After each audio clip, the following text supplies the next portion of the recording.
Beautiful guys. Woo! Take me home, man. 10,700 miles south. Make a strong turn left. Ladies and gentlemen, those majestic, beautiful, magnificent plains of Africa, those savannas, jungles, grasslands of Africa, volatile, complex, complicated trading environment, involved with all sorts of complexities and clawbacks and CCA, CA qualification issues, complexity in terms of loan shrinkage demand and players in the game, brokerage commission issues and data retrieving issues from potential switchover to aggregators. It's involved, man. There's stuff out there that is complex and complicated in this trading environment. Those majestic, beautiful zebra, impala, moving through those plains. They wake each and every single morning and they ask but one question. What is it that I need this day to survive? How this day do I not get taken out? What thing from the world outside of my competency, what thing outside of the world of my operational proficiency do I need to import and incorporate in my existing current operation to succeed, to live? But what, ladies and gentlemen, of those majestic and incredible and beautiful predators of Africa? Lion, leopard, cheetah, hyena. You see, follow me here. They wake in exactly and precisely the same market environment. But they ask an entirely different question. They simply ask, what is it that I have this day that will actually bring me just that much closer to issuing a loan?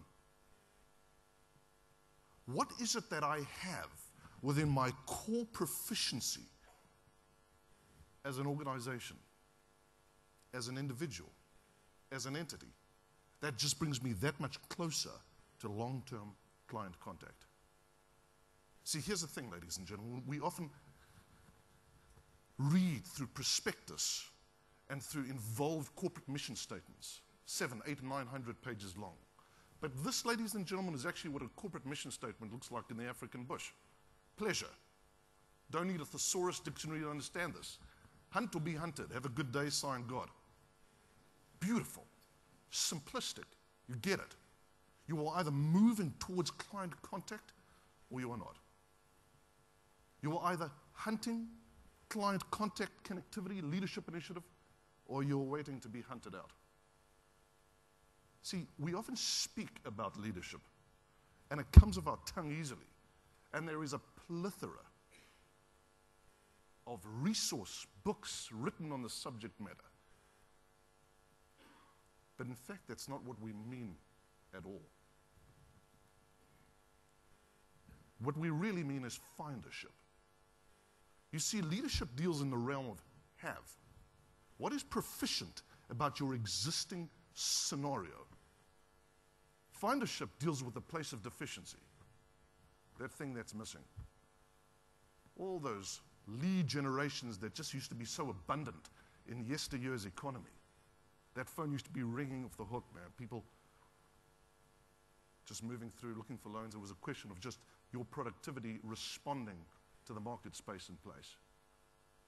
Where are they? Where have they gone? Where has that activity moved through to? This, bless you, that paradigmic global shift. People that we used to do business with that simply no longer exist. Affordability dropped out. Done. We live in a new environment, a new world. But you see that Monday morning meeting that you come to, leadership dictates that you'll walk in and you'll say, this is where we're looking to go. And this is what I have with which to do so. Findership says, this is where I'm looking to go, and what do I need in order to do so? See, I share with you, you talk about paradigmic shift, and I'm talking about paradigmic shift, and you understand that you and I are living through history. Do Do you understand, and you clearly do in this outstanding panel that we just listened to, highlighted in a very fluent and academic level some of the nuances of the shift and the change that we're experiencing. You understand that our children and our great-grandchildren will not actually traverse and navigate their way through the change and this shift that you and I are today. This is a historical reallocation, consolidation, contraction. This is a correction in the market that is a universal excess correction that really needed to be made years ago. I came to the United States of America from Johannesburg, South Africa in 1997 with $860.22 because I couldn't move money out of South Africa. I live in Atlanta, Georgia, but I used to live in Pittsburgh, Pennsylvania. We relocated to Pittsburgh, Pennsylvania, by the way, because my wife said, my mother-in-law and father-in-law lived there. So when we relocated from South Africa, she said, we have family there. I don't know if you can call your mother-in-law family, but that's where she lived. 13 pieces of luggage, my 4 beautiful children and my wife, and a check for $860.22. And we relocated to Pittsburgh, Pennsylvania. By the way, I don't know if any of you have ever gone to Pittsburgh, Pennsylvania or visited there. It is the ugliest place on earth, bar none. I come from Africa. You literally need a microscope to find the sun there. For 360 days they have cloud cover. Well, I share with you that I'm in the diamond business. The diamond business is about trust. It's about integrity. It's about honesty. It's about performance history. It's about knowledge-intensive understanding of industry specifics, compliance, regulation, involved aspects. Who are you?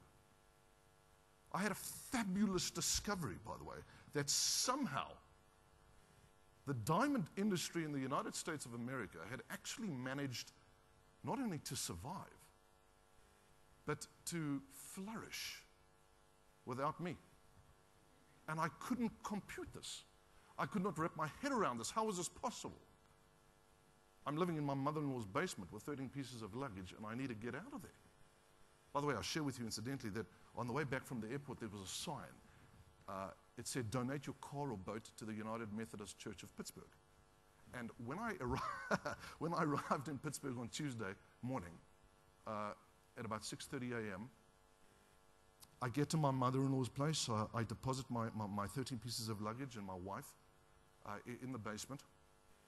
By the way, I want to share with you, if you want to get your teams out of bed in the morning in this environment, and you really want them motivated to get out and make stuff happen, have them move into their mother-in-law's basement.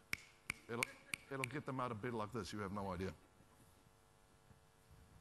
I needed cars. I needed a wheel to get around, man.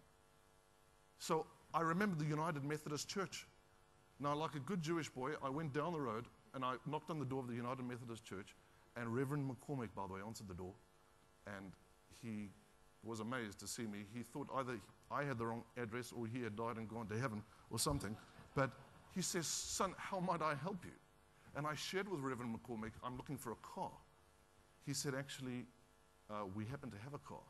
And he takes me to the back of the parking lot, and there is a Mazda 626 1987 with 112,000 miles on the clock. I said, Reverend, how much do you need for the car? He said, son, the church is asking for $400 for the car, which is a very reasonable price, correct? But there are 2 major problems. First of all, and I'd like to discuss this with one of the economists, if I give him $400 for the car, I will deplete my founding capital by 50%. This is just not okay. Second of all, I'm Jewish and I cannot pay retail for anything. Period. Done. So, of course, I share with him, how about $200? My first transaction is $250 sold, we're done. By the way, the car needed a gearbox and a couple of, like an engine, a couple of other things.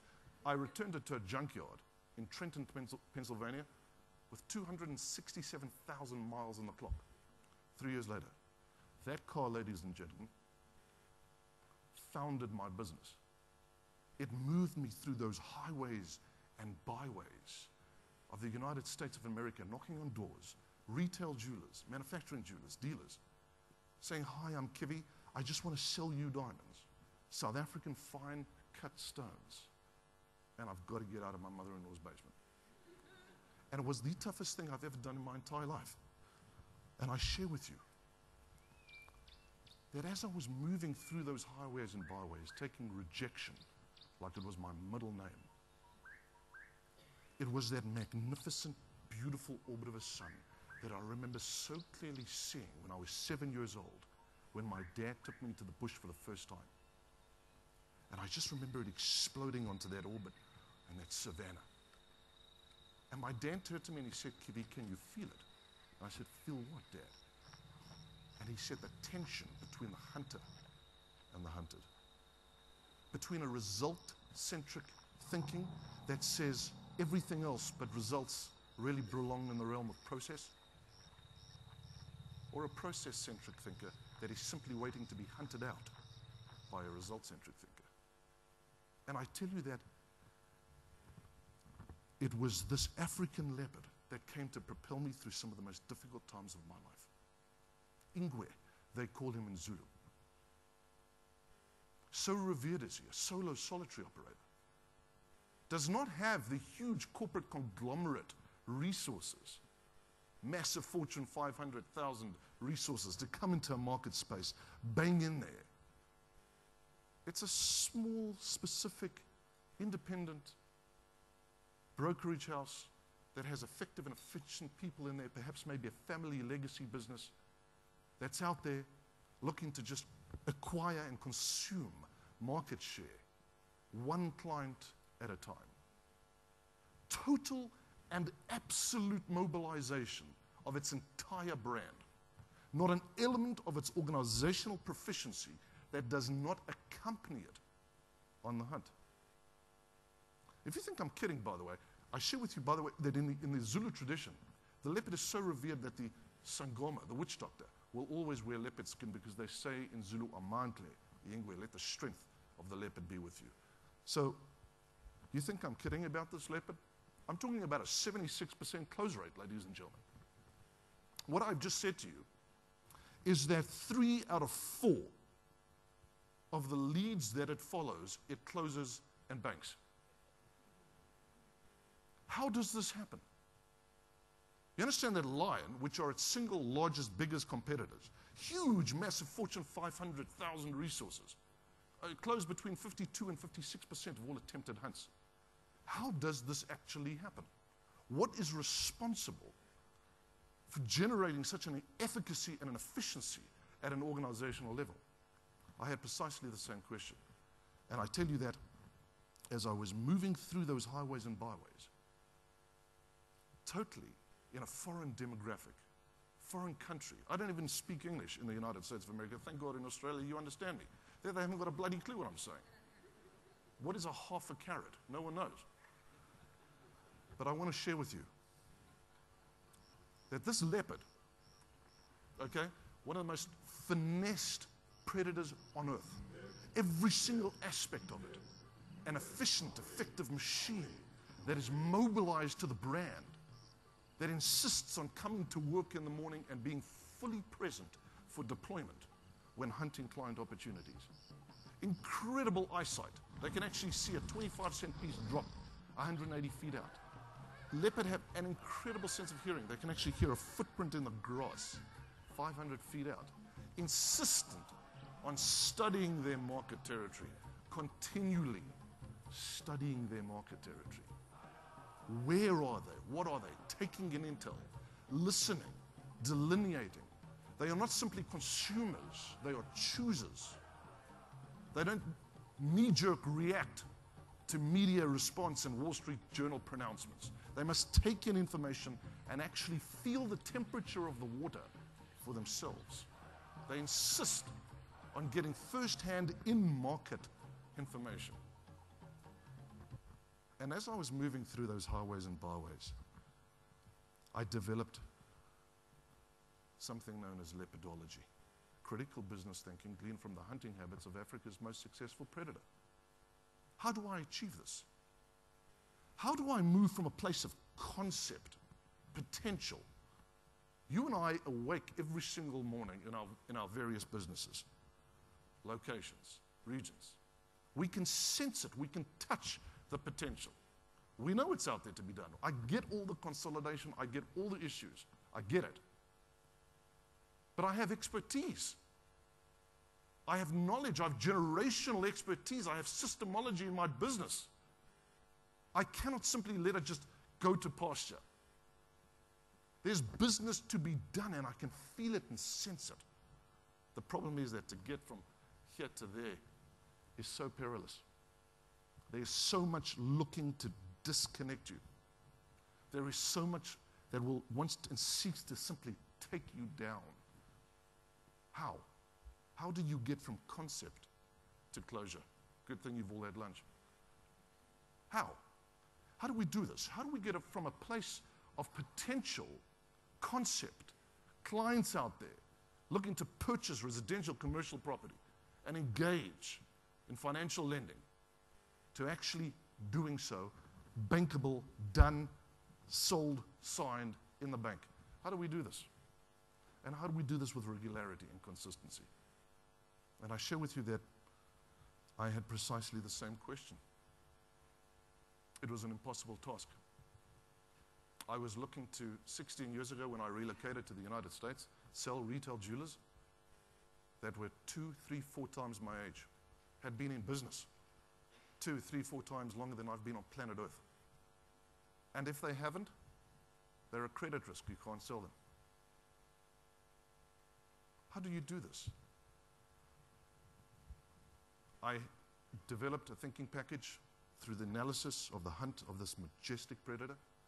And by the way, as wacky as this sounds, and as honored as I am to tell you that this has become a national bestseller in the United States and has become incorporated into the MBA programs in various business schools in America, lepidology is actually what moved me through my 6-day week, because I only worked 6 days a week. And I developed a pillar of positive predatory thinking for each day of the week. And in the very short time left that we have together, I want to go through 3 of them that I truly believe are critical game changers as we embrace this economy and as we brace ourselves, not only for the coming shift, but for the yet to come shift that beyond Greece, by the way, beyond Spain, beyond Portugal, is actually due on the shores of Australia. You guys are 3, 4, 5 years right behind that tidal wave that has decimated the United States of America, totally whacked it out. Deserving. Because they believe in the Big Mac burger, and if it isn't huge and supersized, it's not viable for consumption in America. Well, they now have all the atheroma that comes with that supersized burger, and they're trying to digest it. But you're going to see it trickle through and kind of just meet your shores.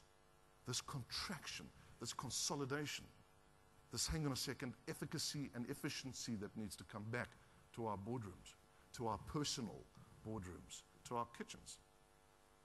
So allow me to share with you, if I may, these 3 of these pillars, the others of which, of course, are enumerated in the book and available. But I just want to share the following 3 with you in the context of what we do. So I ask you the following question. Number 1, who are you?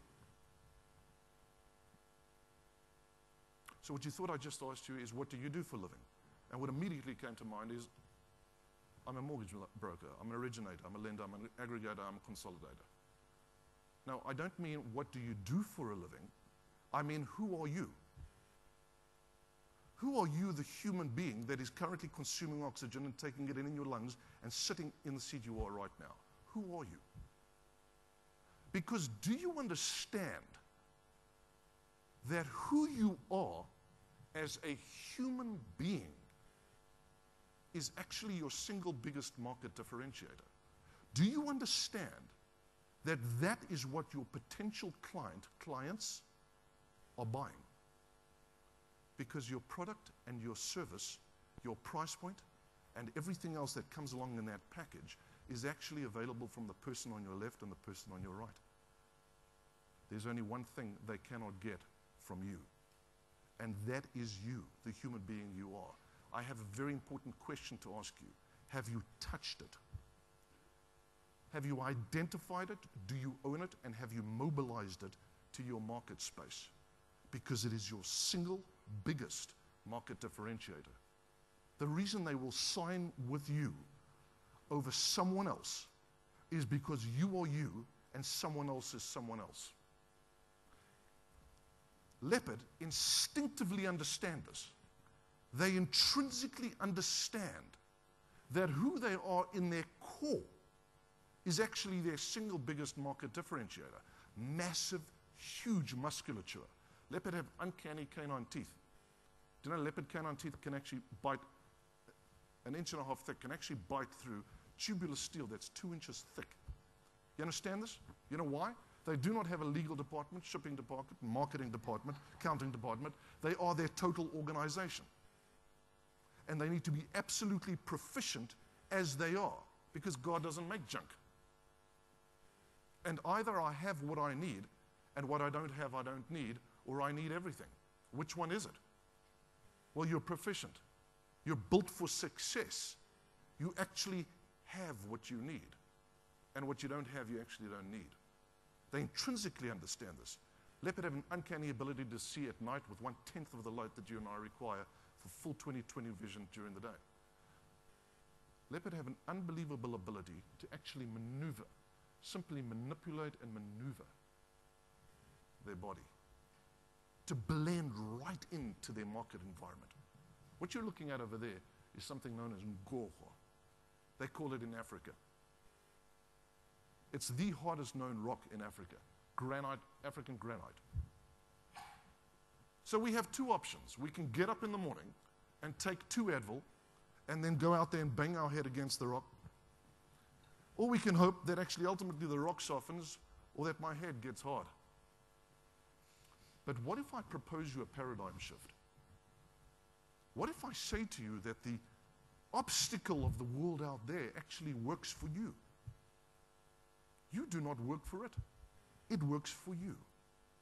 What if I told you that all the shift and the change and the liability of the world and this incredible, voluminous, turbulent change is actually your friend, is actually an asset? You see, she goes out there and she says, God, you're going to give me African granite, the hardest bloody rock on earth? I'll tell you what, it will work for me. I will not work for it. I will use it to gain cover behind it. I will blend with it so perfectly that client potentials 12 and 15 feet off will actually not be able to distinguish between me and the rock. And then their magnus opus, their incredible, uncanny ability to simply camouflage themselves entirely in the bush. You cannot see them. Leopard are totally and absolutely camouflaged to the degree that when you do come on them, it's way too late. You better have told your wife if you want roses or lilies at that funeral, because it's coming. And by the way, they don't have a neutral gear. It's forward or reverse. Lion have the decency to charge you, which I've had the pleasure of experiencing. Leopard do not. You simply cannot see them in the bush. They are painted with such specificity that they just blend right in. So I need to introduce you to someone. This is a gentleman by the name of Lucas. Lucas Nklozi. Lucas is a Shongan tracker, 4 generations, 5 generations in the Nzanga Valley, southeast of the famous Kruger National Park, right off the Low Sabi area. I met him through an anti-poaching unit in the military that we were attached to. Unbelievable human being. Speaks 18, 19, 20 dialects, cannot read or write a word in any language, never spent a day in school in his life. Master tracker. You do not want to be out in the bush without Lucas. Do not. These are rhinoceros spoor moving in a northerly direction. He will tell you with precision where they're moving, how they're moving, what, when, and where. He'll touch a tree, he'll tell you it's going to rain at 2:15 in the morning. You better set your clock to it. There I am. I'm in the bush. Me, I've got all the crap on me that they actually sell. By the way, I just want to share something with you. Lucas, incidentally, owns 3 things. He owns the spear, Isapinga, that he received from his grandfather. He owns a necklace that he received from maternally from his grandmother when he betroths his wife. He also owns a pair of shorts, which I bought him at REI, totally optional, by the way, but he does wear them sometimes. Me, I've got more junk on me than they actually sell in the bush. I do carry a safety weapon when I'm in the bush, because I always promise my wife I'll never separate from Lucas, except when I do. But I'm not a hunter. I do carry a safety weapon. Now, we're in the Karakonga Valley. Lucas has picked up the spoor of a huge, beautiful female that he says has recently cubbed in the area. It's about 5:45 in the morning. You've got that crisp, thin African air that just smacks of the hunt and the hunted. And we're trying to find the spoor and just see if we can see this incredible, beautiful specimen and her cubs in her natural habitat. So let me take you there. There we are. And we're just cruising along and moving through. They're camouflage, ladies and gentlemen. You simply cannot see them. So we're cruising along, and I'm 10, 15 feet right behind Lucas. And all of a sudden, Lucas stops. And he says to me, Tula, Baba. Tula means sleep and go down. And he starts to whisper to me. And I'm looking across at Lucas, and I say to Lucas, what do your eyes see? He says to me, Ingwe umbaboyo. Says there's a leopard on this ridge. Actually, AV, can I ask you to just expand that full IMAG? Kia, bring this video up, full up. You've got to see this.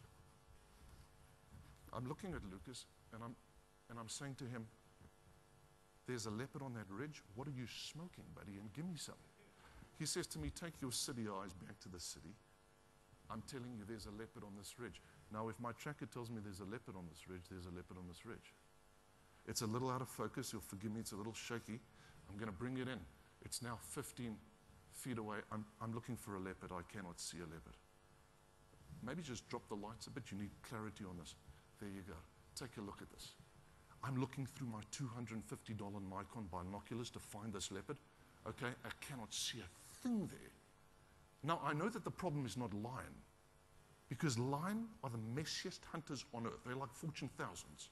Half of the clients in Chicago, the balance of it's in New York. The accountant that needs to sign off paperwork is sitting in Australia somewhere at a conference. It's unbelievable. There's total messy consumption, and you can pick up telltale signs everywhere.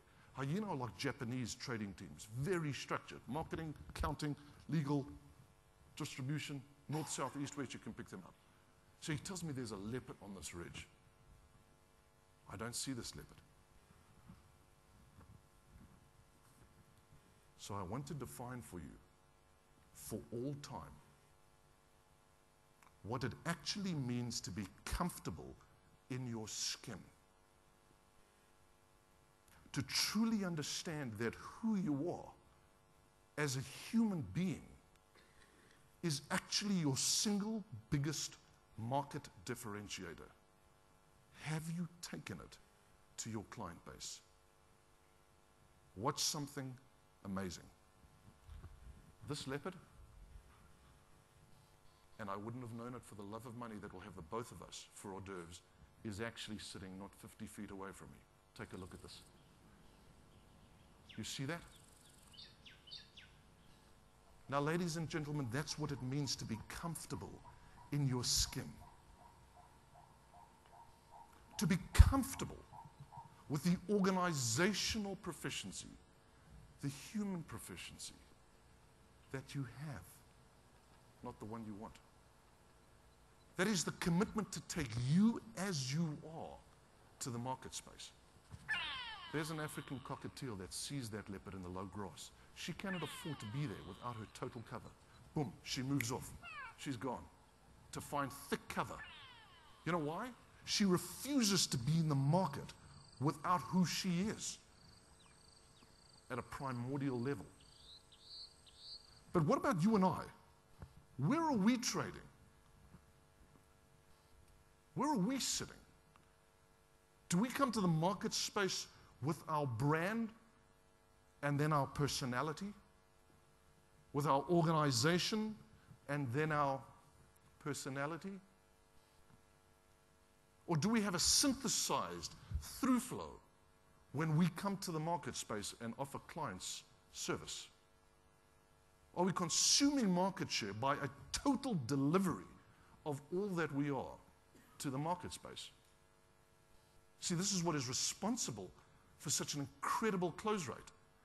And it's not only a good strategic idea, by the way, it'll also keep you alive, ladies and gentlemen. Here's an award-winning photo of a leopard that attempts to take a 165-pound client. That's an easy no-brainer any day of the week, except for one problem. the riverbed about 5 kilometers south of this had dried up. And the global economy had shifted. And Greece was about to collapse, and the United States in the tank, and we're hungry. And things are beginning to thin down a little bit in Australia. And so you know what we did? We went and wrote stupid business that we had no business writing. It actually got us killed. It got me taken out right there, impaled, right through their pleural space. You're talking about a male leopard. Because he should have been hunting on the other side of this long weird grass. He doesn't belong in the short savanna, exposed environment. That's for lion prides. That's for Westpac, and that's for ANZ, and that's for NAB. That's not for us. It's for small, niche operators that need to use our total brand. See, knowing who you are also helps you hunt your hunt. Is that a client option or what? But my question is this. Is this actually closable, ladies and gentlemen? Absolutely not. I mean, is this a viable client? Yes. Is it for your organization? I'm not entirely sure. Here's a question. If you do close this client, where will you maintain it? Where will you retain it? How will you manage it internally? Do you have the infrastructure and organization to actually manage that client? And how on earth are you going to keep this thing fresh for lead generation, referral, for ongoing continued business? How are we going to do this? In hungry economies, we are tempted to do stupid business. Leadership is often the capacity and ability to say, no thank you, this is not for me, as opposed to, hey, let's dive in and do this thing. And I want to share with you that if you want to be alive, to hunt in tomorrow's economy, then you need to make sure that today you're doing effective and viable business that is conducive to your organization and your ability. Because it'll get you taken out if you don't. So many organizations the globe over, so many small businesses, mid-size operators, Fortune 10s, 20s, and 50s, are now paying the price for business they had no business doing. And it takes discipline, it takes fortitude, it takes a knowledge of self and a commitment to being who you are and trading your trade and hunting your hunt on a daily and a regular basis. Positive predatory pillar number 2, which is really number 4 that I want to share with you. Study your competitors. There is a fundamental principle of lepidology, and that is this. If something works for your competitor, by definition, it does not work for you. Here's why. You are not a duplicator. You are an originator. You are a thinking, choosing human being. Your organization is not a static entity. It is a dynamic, vibrant, vivacious organization that originates, that creates, that evolves. If something works for your competition, it actually, by definition, does not work for you. Therefore, Leopard will actually spend 20 to 30% of their daylight hours studying competitor predators. It used to be thought they were doing so in order to rob them of their prey. Good way to do business. Have someone else break in, loosen them up, articulate, potential interest rates and all the up and downside of a deal, and then come in right underneath it and just say, here's the finished result, this is what we can do for you. But that's not their intention at all. What their intention is to study competitors, because how a lion hunts is precisely how I do not hunt. What works for hyena is exactly what does not work for me. If this works for cheetah, this does not work for me. You know why? I'm a leopard. I'm specific. I am particular. I have taken inventory of my tooling and my apparatus, and I trust it to do the job. I will never leave home without myself because it is my single biggest market differentiator. So who am I? How do I hunt? One way in which I study how I hunt is I study how I do not hunt. The way I study how I do not hunt is I study competitors. It's a two-phase process. Who are they? Who actually are your competitors? Number two, how do they hunt? Take a look at something amazing. Sea leopard will spend hours up on a tree in a mound, sitting in a sausage or a baobab tree, looking down over a river line, and they will just 300, 400, 500 feet back simply watch cheetah, often mistaken for leopard, but a totally different organizational structure. They're built on speed, they're built on small client retention, they're built on sort of niggly bits and pieces of business here and there. Hyena, thought of scavengers but very effective hunters. And their single biggest competitor, the lion. By the way, male lion, 1,200, 1,500 pound lion, lazy as hell. You have no idea. To get that thing out of bed and hunt, major mission. But those female lionesses, oh my gosh, you have no idea the efficiency of that story. Who are your competitors? Number one. Number two, how do they hunt? What is their hunting methodology? Take a look. See, once they've identified this, you're about to watch some award-winning footage. Cheetah, small little lone brokerage organizations that are comprised of 1 or 2 man teams that come in and nibble away at low-hanging fruit all day long. Quick snap and grab, consume clients here and there, often get hit with clawbacks because they're dealing with clients that aren't thoroughly vetted out. Now you have hyenas.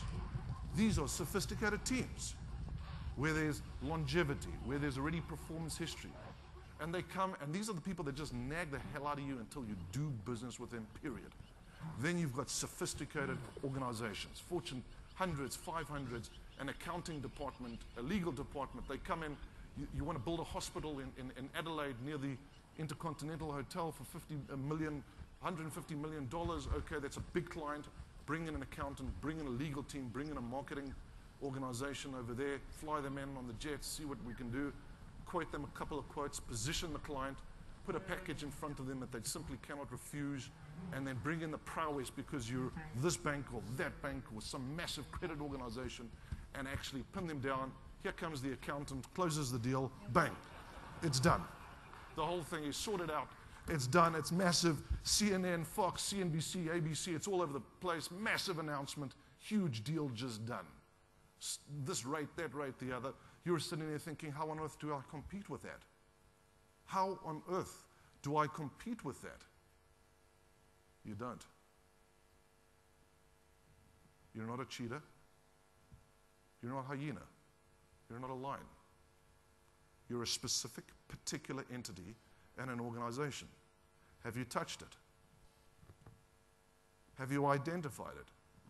Have you made sure that in every single aspect of your living, dynamic organization has been mobilized to your client? I share with you a story as follows.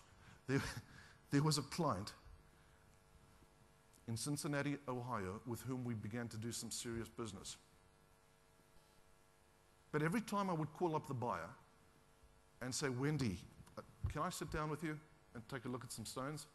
She would, with regularity, share with me, as it happens, I just sat down with Julius Klein Diamonds last week.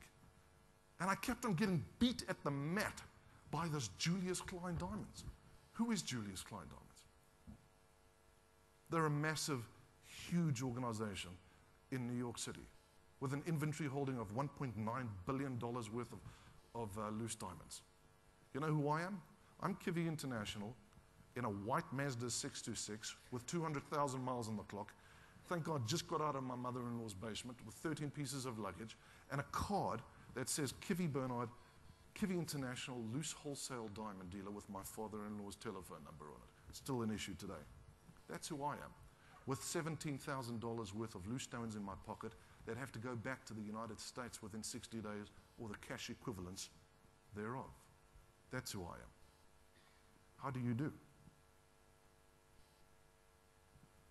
I kept on getting beat at the mat. I just could not come right. I couldn't gain access. into that transactional space and move from patchy business to consistency and regularity. And one day my wife said to me, Kivi, what would a leopard do? I said, a leopard, are you kidding me? He'd get out there, get inside there, and go touch that organization, smell it, feel it, lick it, taste it. She said, off you go. She put me on a Greyhound bus, which was a 12-and-a-half-hour ride from Pittsburgh to New York. And I arrived there, and I knock at the door, Julius Klein Diamonds. I said, hi, I'm a diamond dealer in Pittsburgh, Pennsylvania. They said, come inside. And I did. They spent an hour and a half taking me through their entire organization. Unbelievable. It was the most earth-shattering thing I'd ever seen in my life. It was the most depressing thing I had ever done, period. I've landed off the boat. I've got my wife and kids, and here is a multi-billion-dollar organization. I don't stand a chance on earth. Except that literally as he was about to put me and deposit me back in the reception area, I noticed in the corner of my eye a door, at the top of which it said shipping. On the right-hand bottom side of the glass pane in the door, I saw a yellow post-it note with red ink on it that said, no next day shipping past 4:30 p.m. Eastern Standard Time. That's what it said. I conferred with the gentleman who was showing me around. I said, so in other words, if I need something the next day, if I let you know before 4:30 p.m., it's fine. No problem at all. You can have it next day. But if I need something and it's 5 o'clock, you can't help me. Not for next day, for second day shipping. Fantastic. I get back to Pittsburgh, Pennsylvania, and the Greyhound bus terminal is actually next door to the FedEx depot in Pittsburgh. It's 2 o'clock in the morning. I'm looking for a taxi to take me home, and I notice some activity. I go in there. I say, excuse me, can I ask you, what time do you guys actually close? They said, well, the latest we can receive a package for next day shipping is 8 o'clock p.m. I said, fantastic. They said, by the way, if you go to the airport, you can actually get a package there till 11 p.m. for next day shipping at the airport. I came home. I woke my wife up. I said, honey, I've got it. We are going to launch a massive media campaign to all of our clients through our entire organization. That's my wife and I. That's going to read, call me later. Kivi International, open late for next day shipping. And that's exactly what we did. And I pounded that out there. And we became known as the call me later guys. I would phone people at 4:40, 4:45 on the Eastern Coast that I know had tried Julius Klein for late calls that had just come in, but had already missed the shipping cutoff. And I would hear, no, no, no, no, no. Anything you need? No. And then I would hear, yes, but I assume it's too late to ship it. I said, actually, no problem at all. You know, we ship up until 11 o'clock. And then you pray to God that you have the stone they're looking for. You put that thing in a FedEx box. You get in your Mazda 626. You go to the airport, and you hand that thing over to the FedEx guy or lady at the other end of the terminal. And guess what? Next day, you've serviced a client. This actually became the fulcrum of my business, meaning that this was the turning point that took me from a startup, a one-man small startup, to a business with a client base and a customer base and a recognized entity in the wholesale distribution business. And it came about through one thing: a keen study and observation of my competitor. Because what works for my competition, by definition, does not work for me. I'm not a duplicator, I'm an originator.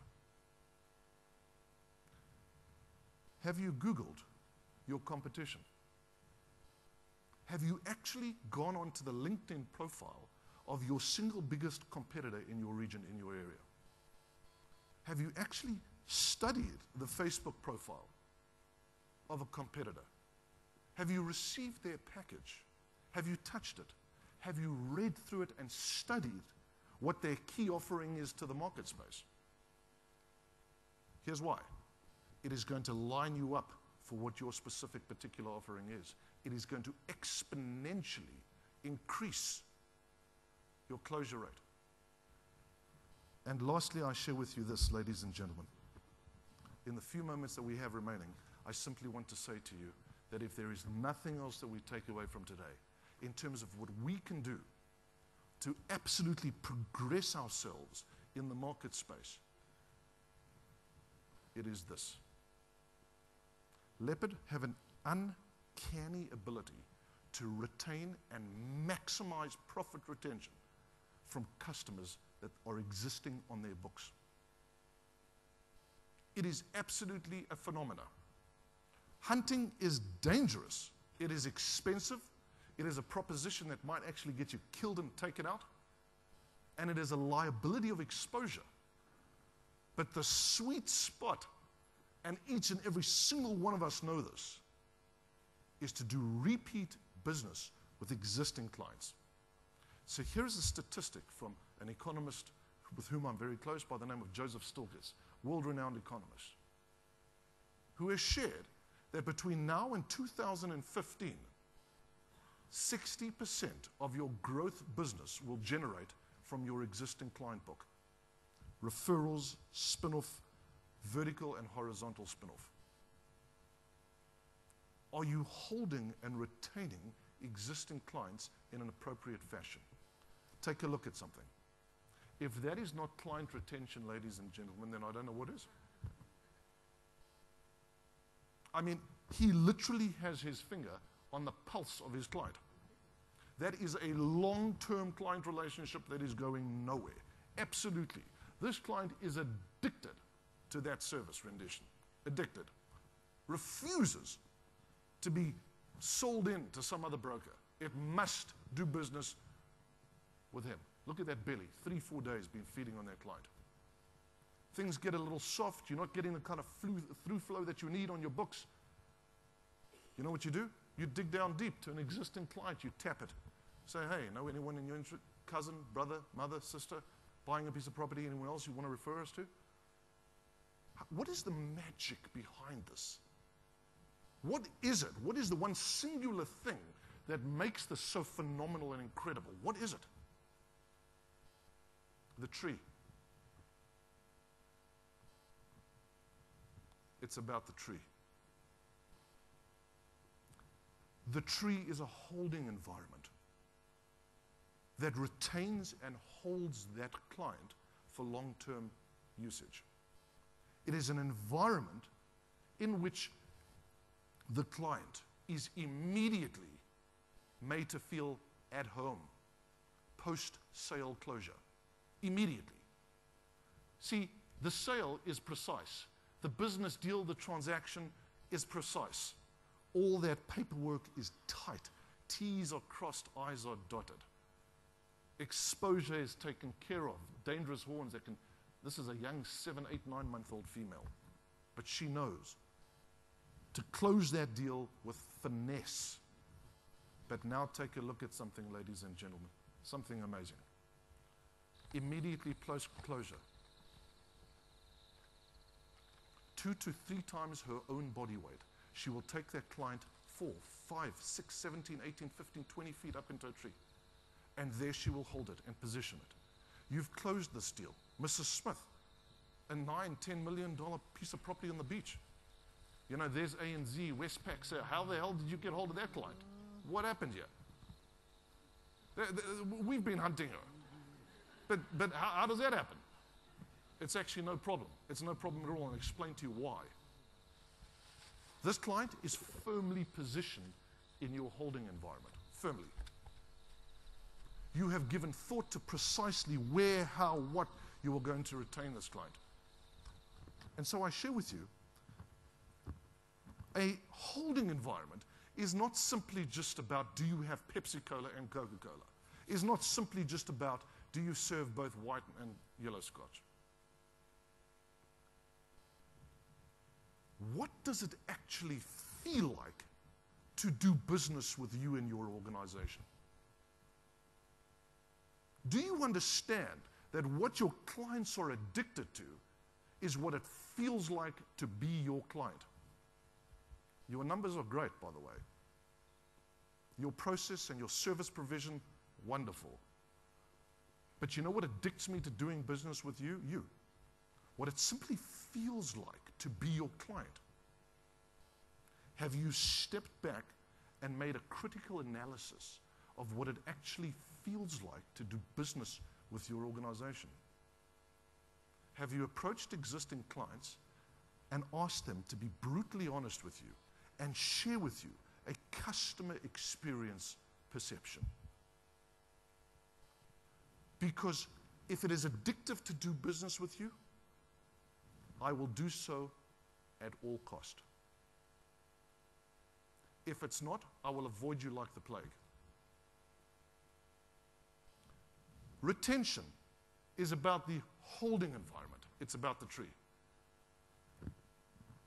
At the end of the day, it is an undisturbed relationship with self, with who and what you are, your tooling, your apparatus, the expertise that you have, the support, the organizational infrastructure, the lobby support you have from MFAA. These are assets at your disposal. Your membership in the organization, your credentials, your certification and your learning propulsion and your continuum to become an expert and to become a professional in your field. These are aspects of your apparatus and your tooling. But it takes deep courage, ladies and gentlemen. It takes courage to articulate proficiency and not simply be an identifier of deep deficiency, because anyone can do that. It takes leadership to deal in the realm of have and articulate and announce to yourself, to your organization, to your teams, the proficiency of what is right about the financial and loan entity and industry in Australia. What is right about Australia as a marketplace and a space. What is right about your particular expertise and level of knowledge. What is right about your organization. It takes courage. But look at what happens when you really have courage. I hate snakes. I've had some really bad experiences with them. You guys in Australia know about venomous snakes. This is an Egyptian cobra, one of the most venomous snakes on earth. That is literally how much venom is needed to take out, unfortunately, that, which happens with regularity. It's not a client proposition, but unfortunately it's just a cost of trading in a market space. It's the cost of doing business. They just trip over logs and stuff and trigger an attack. Unfortunately, lion and leopard cub often fall prey to Egyptian cobras. They have no knowledge that this is not a client you want to mess with. But watch what happens when you are just instinctively and intrinsically aware of your flexibility, your maneuverability. Watch what happens when you trust your tooling and your apparatus to no end. Watch what happens when Oprah Winfrey hasn't told you what you're not good at. Take a look. Lunch. 6, 7-month-old sub-adult has no idea this is the most dangerous client on earth. She gives it a crack.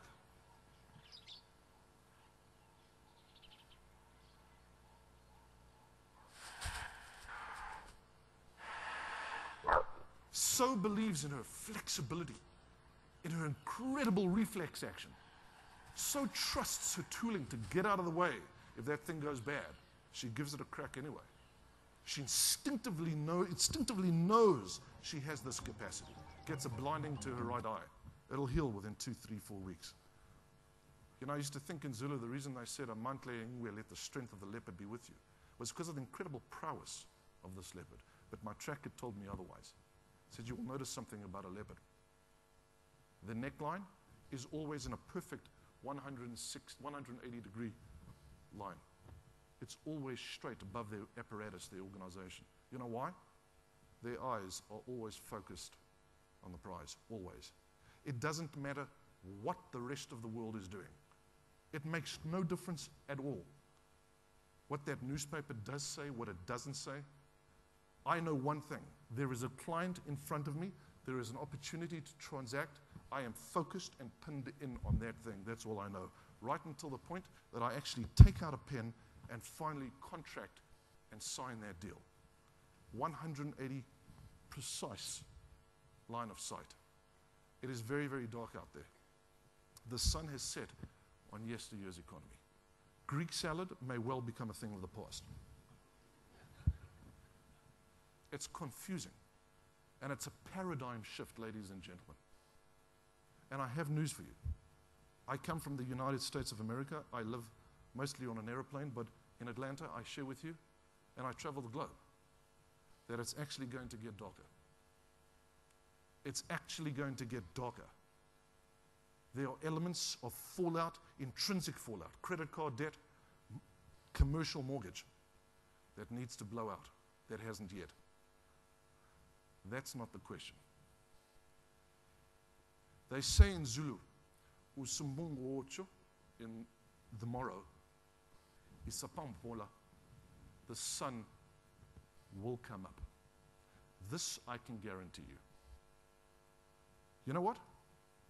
Chongqing is actually the most viable growing economy in the world. Ho Chi Minh, Sangchu, wonderful. Beijing, Hong Kong, Singapore. You know where they want to buy property?